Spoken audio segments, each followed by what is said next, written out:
Whom do you want me to release to you? Barabbas or Jesus, who is called Christ? Barabbas. Which of the two do you want me to release to you? Give us Barabbas! Release Barabbas! Barabbas! What then shall I do with Jesus? It's a false prophet! Crucify him! Crucify him! Kill him!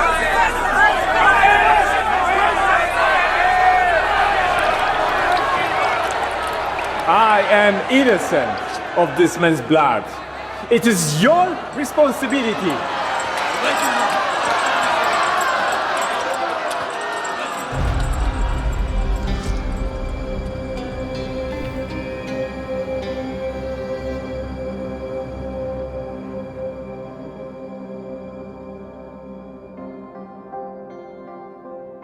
My name is Barabbas. You know me as the one who walked free, the prisoner the crowd chose, the guilty man Rome released. But that is not where my story began. It began with fire, with zeal, with a love for God and for my people. I was born in a land that did not belong to Rome, but Rome claimed it anyway.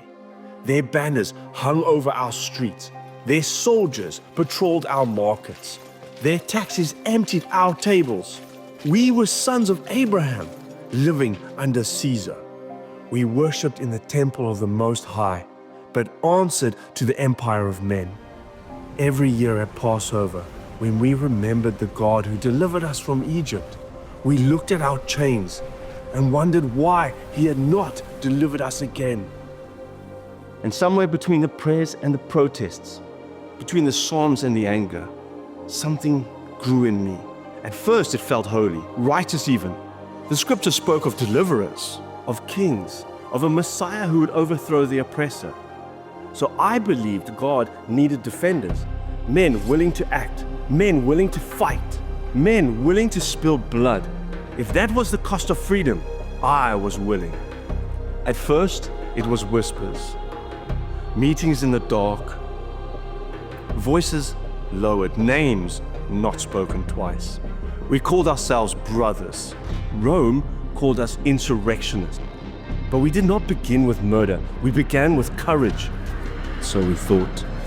We sabotaged supply lines, ambushed patrols, stole back what we believed was ours. And when a Roman soldier fell, we told ourselves it was justice. An eye for an eye, a nation for a nation. The first time I drew blood, my hands trembled, not from fear, from power. There is something intoxicating about striking back when you have felt powerless your whole life. For the first time, Rome bled, and the crowd whispered my name, Son of the Father. They said it like a title, like I carried authority, like I was becoming someone's deliverer. I wore the name like armor, and this pride began to rise in me. Anger became strategy, which became violence. Violence became identity. The cause grew larger than conscience. If someone stood in the way, Roman or Jew, they became collateral. We said God was with us, but God had stopped speaking, and I did not notice. Blood has a smell. It stays on you, even after you wash, even after you pray. The riot that ended it, it was not planned. Crowds swelled quickly in Jerusalem, especially near the feast. Shouting turns to pushing. It was pure chaos. And then a man fell. I remember his eyes. I remember the weight of his body hitting the ground. I remember the moment I knew this was no longer about freedom. This was murder.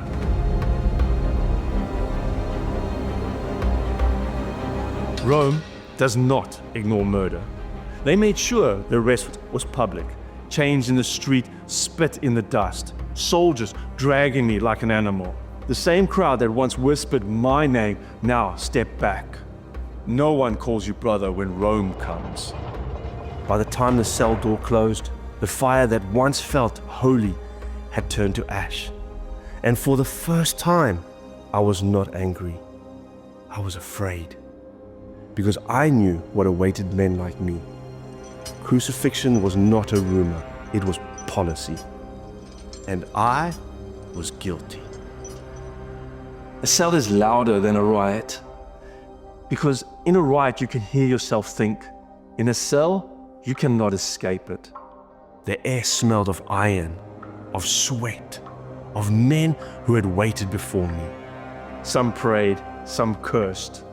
Some scratched their names into stone as if stone could remember them. I did none of that. I counted days. Well, at least I tried to. In darkness, time dissolves. Morning and evening, they merge it into one, and all you're left with are memories. I had worn my name like armor, son of the Father. But chained in this darkness, I felt like no one's son, not God's, not even my own father's. Just a rebel waiting for wooden nails. And in the silence I saw clearly who I'd become, or who I'd always been, a murderer. Sin was not something I had done. It was something that lived in me. It ran through my blood, through my thoughts, through my hands. And I could not outrun it. I could not wash it off. And I could not escape it. Crucifixion was not a distant threat. We had all seen it. Bodies lining the roads into Jerusalem, men gasping under the sun, birds circling before death had finished its work. Rome did not just execute you, they displayed you. Your shame became a warning. I knew how this would end. They would strip me, beat me, force the beam across my shoulders, nail my wrists to timber I could not escape.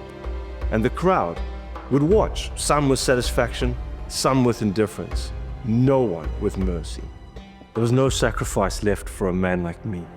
No way out, only a cross with my name on it.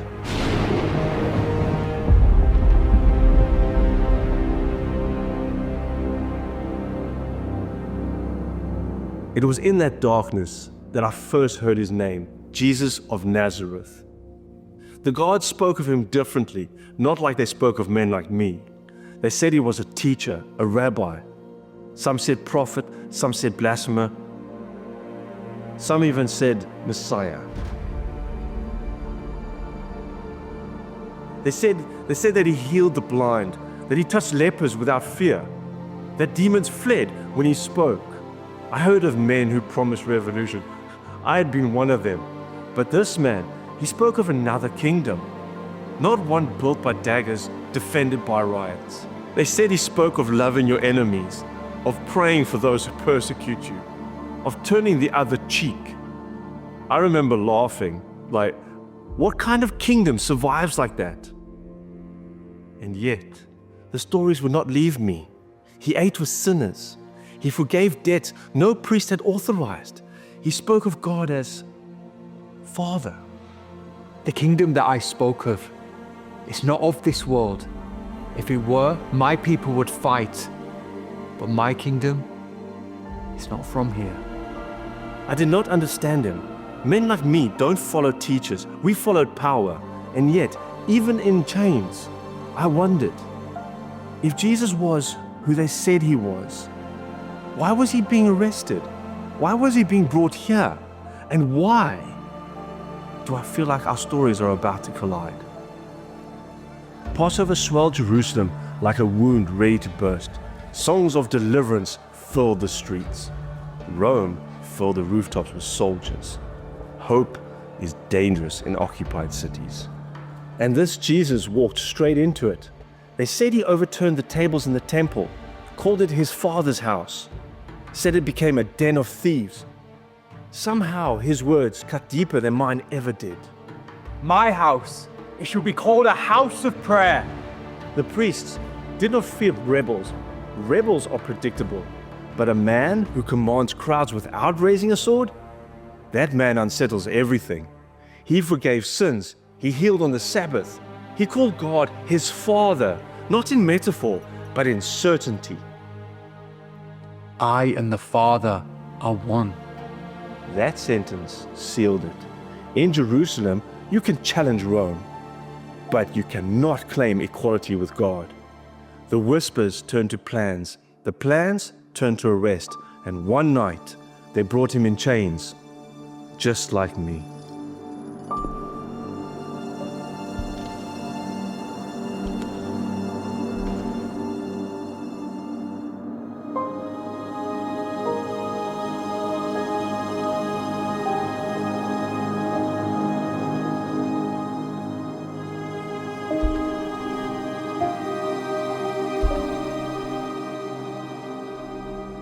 Morning came without warning.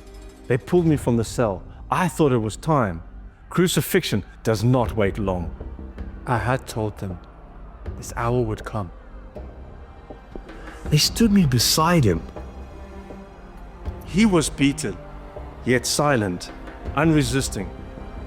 He did not look like a rebel. He did not look afraid.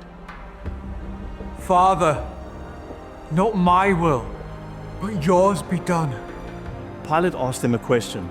I knew how this would end. The crowd would never choose a murderer. Then I heard it. My name. Barabbas. Barabbas. No one takes my life from me. I lay it down, willingly. It made no sense. I was guilty. He was innocent. But this one thing was certain. One would walk free. One would take the cross. The crowd chose the Son of the Father. The Father chose the Son. My chains fell. His chains fell. His were fastened. Mine were fastened. The innocent stood condemned. The guilty walked free. I did not understand it then. I only knew this. The cross with my name on it was no longer mine.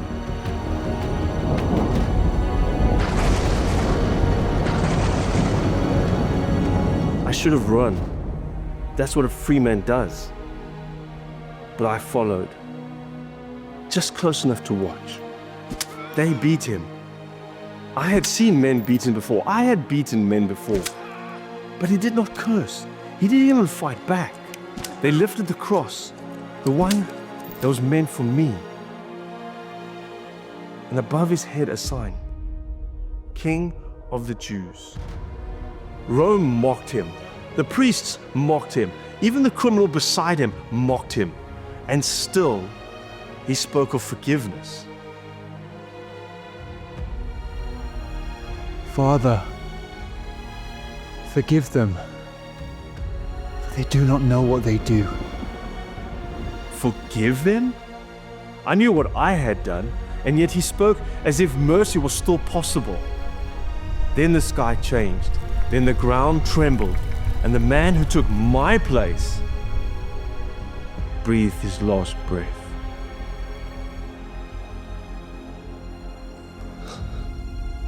It is finished.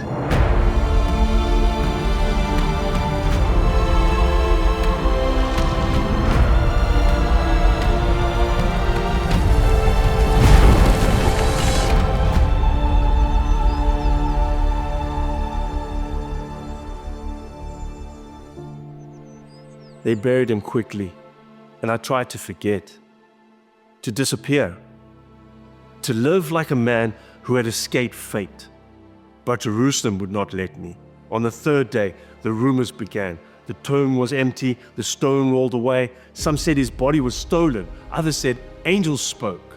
And then they had seen him alive, women first, then his disciples, then others. It's just too many to silence. I had seen him die. I knew what death looked like. But the stories would not fade. Men do not face swords for a lie they invented. And cowards do not become bold overnight. Something had happened. Someone had risen. And then I understood. The cross was never an accident. The crowd was never confused. Rome was never in control. He had not lost. He had chosen. I was released by a governor, and he was sent by the Father. The guilty son walked free. The true son stood condemned. My name is Barabbas, Bar Abbas, son of the Father. All my life I carried that name without understanding it. I was no son, I was a rebel, a murderer, a man with sin in his blood and a cross in his future. But the true Son took my place, not only to spare my life, but to give me his. For God so loved the world that he gave his only begotten Son, that whoever believes in him shall not perish, but have everlasting life. That day in the courtyard, the crowd chose the wrong son, but heaven chose the right one. And because the true Son was lifted up, even a man like me can now be called a son.